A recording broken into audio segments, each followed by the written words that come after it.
Bonjour à tous et bienvenue dans la rubrique physio avec notre cher kinésithérapeute, préparateur physique, etc., si on peut dire, que vous pouvez retrouver dans son cabinet à Paris, monsieur François Maubert.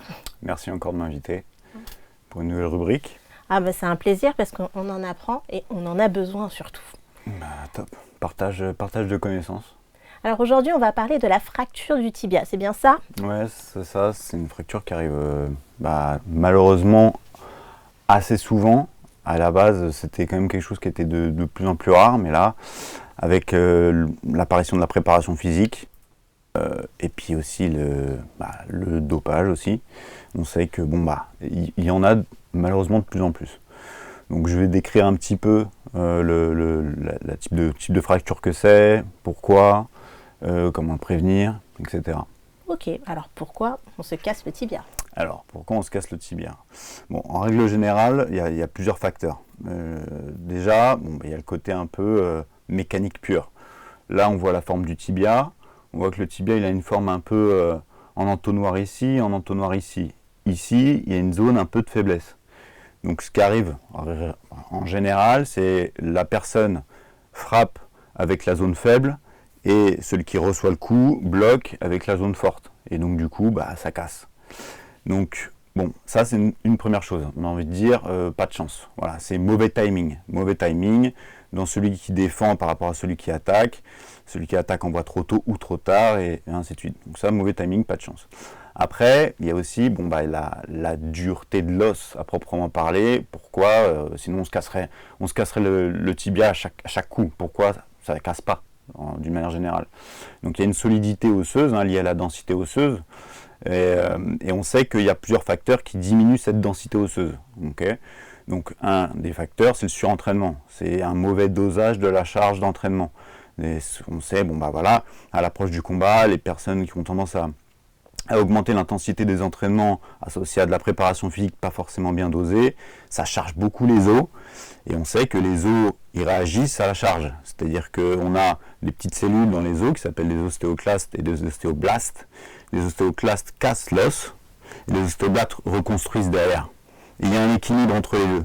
Quand on surcharge trop, les ostéoclastes, donc ceux qui cassent l'os, ils agissent plus en fait, et du coup ça fragilise l'os. Okay, donc ça c'est le surentraînement.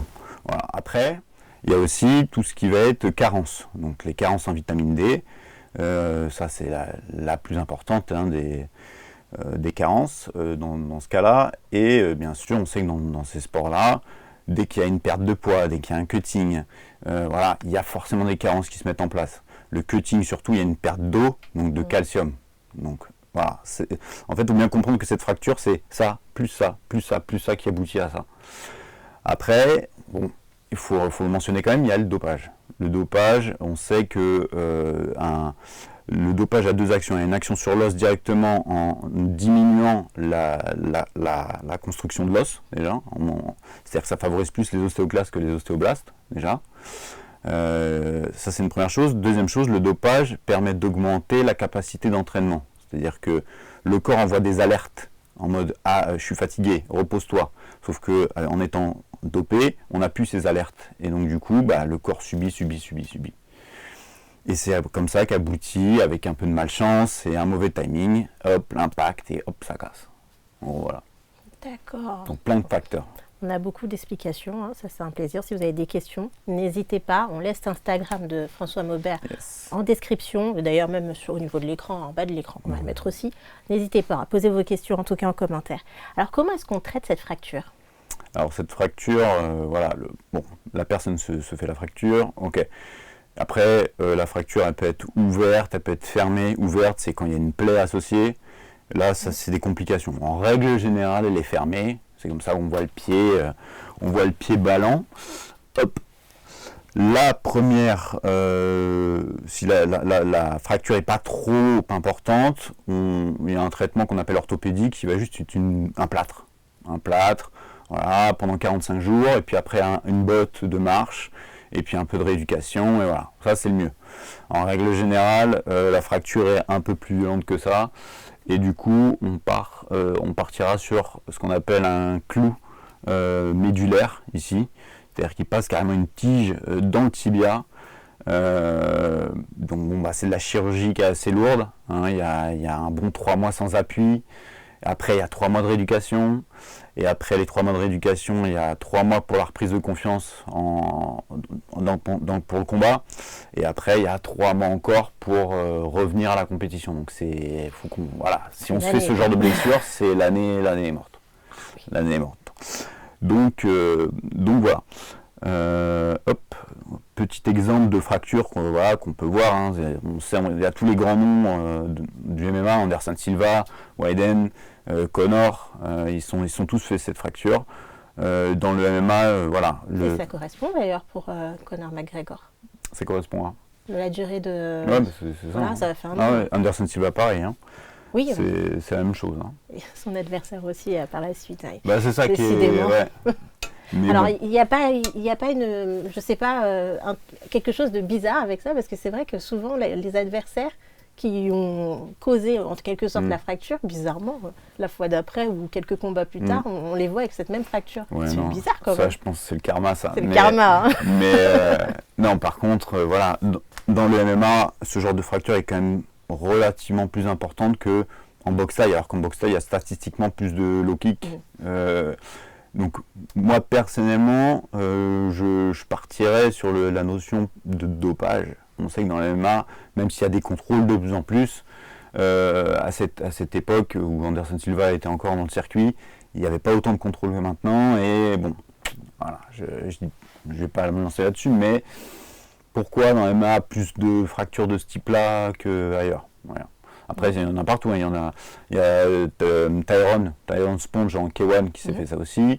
Là, il n'y a pas longtemps, j'étais au Muay Thai Grand Prix. Mais Valentin Tino, il se fait pareil. Alors lui, c'est particulier parce que lui, il se l'est fait en recevant le coup. D'habitude, c'est la personne qui le donne et qui se le fait. Là, il l'a reçu et hop. Donc bon, c'est une question de densité. non, là, il a, je pense au surentraînement. Voilà, je pense que il est issu d'un camp thaï, etc. Il s'entraîne à la dure.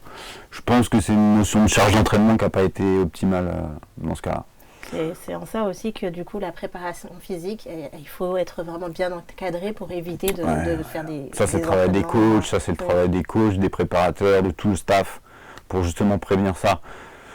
Après, on ne se lance pas tout seul. Ça c'est important quand même, hein, parce que moi il y a pas mal de combattants qui m'envoient des messages et qui justement cherchent à combattre et qui n'ont pas forcément de club aussi. Donc attention, il ne faut pas se lancer tout seul, il y a des équipes et en plus... C'est pas un jeu. Il y a du monde pour ça. C'est pas un jeu. Le MMA c'est pas un jeu. C'est pas on voit à la télé, il y a un show, hop, c'est pas Popstar quoi, c'est pas du catch. C'est quand on rentre dedans, il y a possibilité de se faire des trucs comme ça. Et donc c'est pour ça qu'il faut bien prendre les choses au sérieux. Je ne sais plus si c'était Adric Cassata ou Tevisse qui disait on ne joue pas au MMA. On joue au foot, mais on ne joue pas au MMA. Non. Effectivement. On joue pas, ça. Alors, quelles sont les séquelles? Alors, il y a plusieurs séquelles. Déjà, la première séquelle, et la plus difficile, c'est le psychologique. Parce que comme ça arrive comme ça, après, la personne, quand elle va vouloir redonner un coup de pied, elle va se dire, si je me refais la même chose. Et donc le psychologique c'est très dur, il faut environ 3-4 mois, ça dépend des profils, pour retrouver la confiance, de frapper, etc. Ça c'est le travail de la rééducation. Et ça c'est la première séquelle.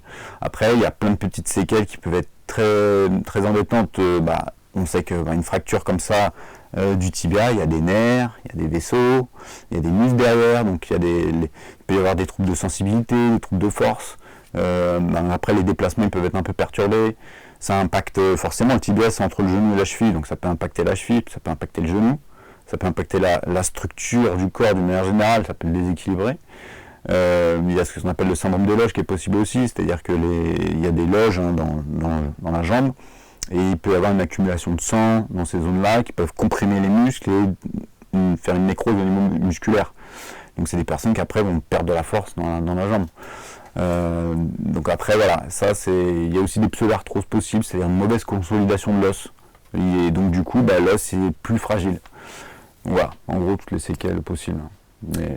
Alors comment est-ce qu'on peut prévenir cette fracture?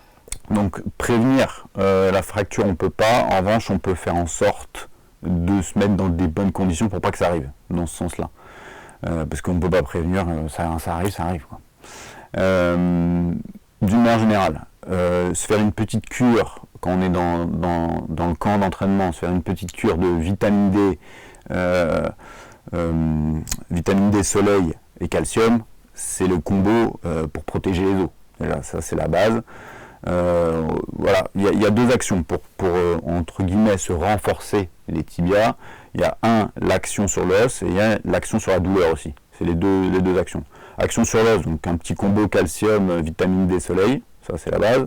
Donc une bonne alimentation équilibrée, bien gérer la perte de poids, bien gérer le cutting, voilà, ça c'est important. Après, tout ce qui va être préparation physique, on sait que le travail avec charge lourde, le travail avec des contraintes répétées sur les os, ça stimule les ostéoblastes qui vont favoriser la croissance osseuse et la densité osseuse. Donc ça c'est important, on revient sur la notion de prépa physique, dosée et bien faite, il y a un bénéfice sur la santé de l'os, sur le renforcement de l'os. Donc ça c'est au niveau de l'os. Après au niveau de la douleur, alors il y a le fameux mythe de frapper dans comme chez les Lascars là, où on frappe sur des lampadaires. Bon, ça permet de renforcer le tibia ou pas voilà. Du tout? Alors, on n'écrase pas les nerfs. Ça j'entends, on écrase les nerfs, on renforce l'os et tout. Ça marche pas comme ça.